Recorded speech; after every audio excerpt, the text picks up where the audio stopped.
I'm Andrew Griffith. I'm a former public servant who has worked both in Canada and abroad in a variety of different policy areas. Since my retirement, I've been focusing a lot on sort of the whole nexus of immigration, settlement, citizenship, and multiculturalism issues in terms of trying to assess what works, what doesn't work in the Canadian context. In this light, I tend to look a lot at the available data, whether it be census data, whether it be employment equity data, whether it be other diversity data or public polling, again to try and sort of see what does the complete picture look like. In short, it generally looks quite reasonable, particularly in comparison to other countries. But we do find there are some notable gaps in terms of income employment rates among some minority groups and more recent immigrants. But overall, it's a relatively positive portrayal, including sort of public opinion and ongoing support for relatively large-scale immigration.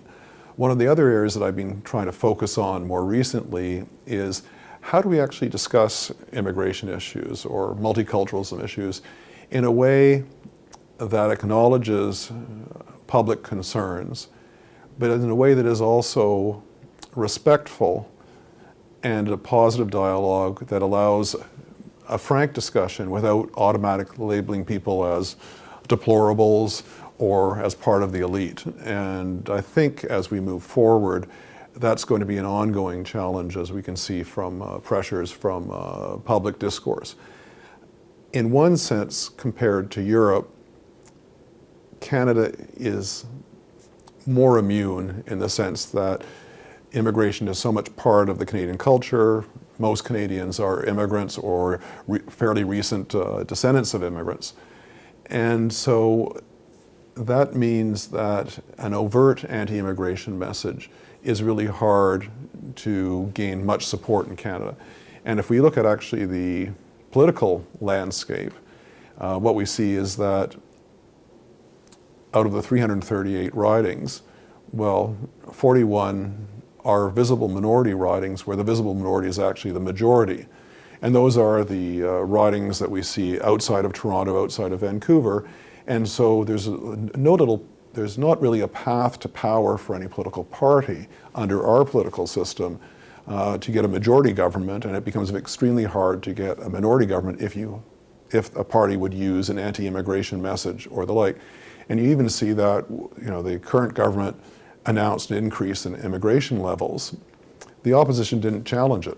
They focused on some specific administration type issues, and that's what their focus was, which again indicates the degree to which Canada has some degree of insulation or immunization to some of the currents that are happening elsewhere. So in terms of border issues and the importance of the border, I mean, what I find interesting is that debate over the extent to which borders are hardening, which we have some evidence for, and some of the structural factors that are perhaps undermining the concept of border as we traditionally viewed it. I mean, the supply chains are an obvious one, the internet and the ability to source services from anywhere in the world with minimal control. And the other thing about how borders are changing is in one sense, the internet allows people to have a global identity as much as a national identity, should they so choose. So that tends to erase some of the traditional border. Like if you look at sort of 100 years ago, Ukrainian Canadians that settled the West, they had some local newspapers. They could write letters back to their relatives elsewhere, but they couldn't travel back frequently and everything. Now, of course, travel is cheap, internet is instantaneous, telecoms are virtually free. And so that allows the idea of a sort of the old kind of border where you immigrated to Canada and you were stuck here, essentially. That no longer applies. But the internet also has allowed some other borders to emerge in the sense that the phenomenon where people are sort of self-isolating in their Facebook group or among family and friends or their ethnic group tends to also be erecting some, psychological or cultural borders. And I don't think we've quite grappled with that. We don't have, in my view, enough data in terms of how the different groups in Canada, or elsewhere for that matter, what are their social networks like? Are they among the same group? Are they different? Are they trans-border in a sense? And I think there's a real, in my ideal world, we just get Facebook to give us an analysis and we'd actually understand the Facebook networks, and that would probably give us an understanding, but they won't share that data, obviously. The other thing that I think is interesting about borders is certainly in the Canadian context, and I think there are parallels with the EU context, is that whenever borders are crossed in an irregular fashion, illegal fashion, whatever word you want to use it, that always creates concern. Because I think there's a comfort level with most people that borders ensure that the people who should be in the country, that we want in the country, actually can get into the country. And whenever people sort of go around those rules and everything like that, it creates worries that the government and the systems we have in place are not managing immigration, are not managing the flows.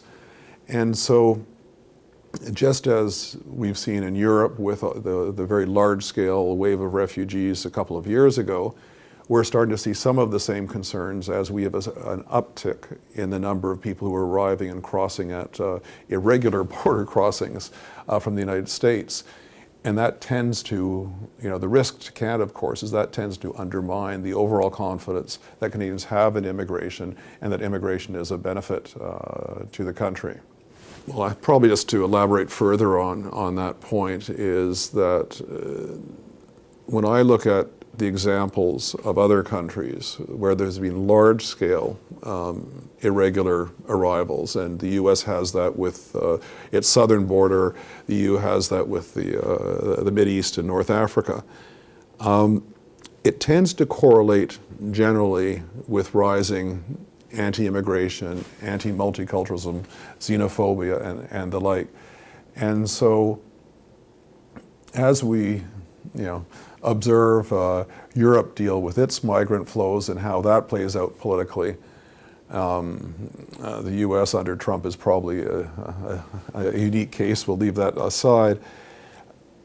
The lessons for policymakers in Canada, I think, are really, what do we need to watch for in terms of how we manage the irregular border crossings in a way that, of course, respects all the laws and regulations and the charter provisions, but in a way that actually diminishes the flows and tries to manage in such a way that it doesn't undermine overall Canadian confidence in immigration. And the current government is certainly grappling with that in terms of its messaging shifted quite a bit in terms of sort of hard line would be too strong a term, but sort of a stronger message in terms there's a process here. It's not automatic. You can't just assume that you'll get in and you'll be able to stay here. But the government hasn't taken the next step, which is really to sort of say, okay, well, we're going to have these large flows. What do we need to do in terms of processing the claims quickly and, if warranted, sending people back quickly? Because we all know that the longer people stay, the harder it becomes to send people back. And I think there's a certain, obviously part of it means more resources, but it also means a sort of a look at that in terms of what are the other things we can do, because I really worry in terms of the numbers, even if people can sort of say they're not large in the broader scheme of things, but they're perceived as large, and that can change public opinion.